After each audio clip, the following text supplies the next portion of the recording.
गोटे परिवार पिलामानंकु लालन पालन इत्यादि करने भितर दे जड़े मार भूमिका किपरि हेबा दरकार से विषय श्री ठाकुर कहले।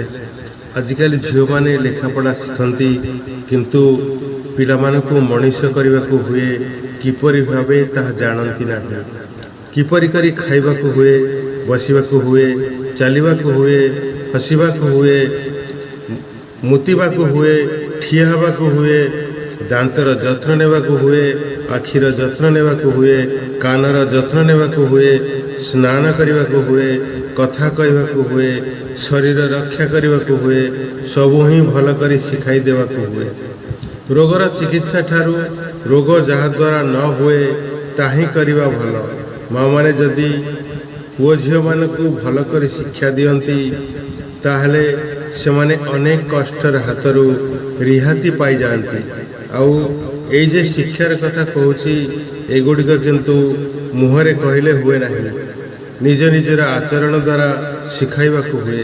आउ जेउटा आउ केउटा काहींकी करबाकु हेबो संगे संगे ता भी बुझाई देबाकु हुए।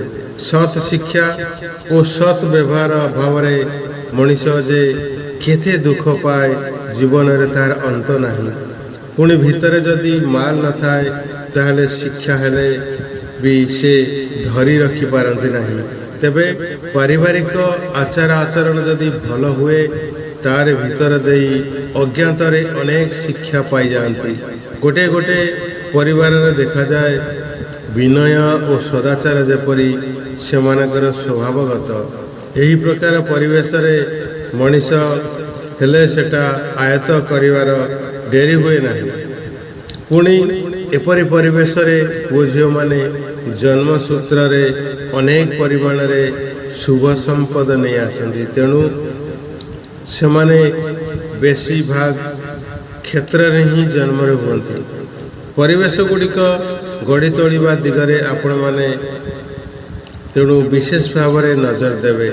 दैनंदिन आचार आचरण संबंध में मु सब कथा कही सेगुड़िक प्रति परिवार रे कार्यकारी कराई देवे। श्री श्री ठाकुर पुंखानुपुंख भाव में अति छोट अवस्थारू परिवार श्रृंखला भितर दे पिलामानकर भविष्य किपरि हेबो एवं छोट छोट जिनिस से माने किपरि शिक्षा लाभ करें आलोचना प्रसंग माध्यम चतुर्थ खंड एक कथा कही आम मानकु चेताई जाइछंती।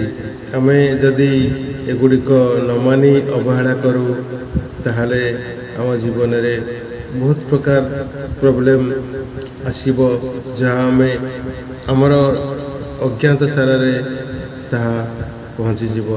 तेणु आसतु श्री ठाकुरंकर ये कथा गुड़िक टिके टिके मानी आमे निजे धन्य हवा संगे संगे आमर सपरिवेश को धन्य करवा। जय गुरु।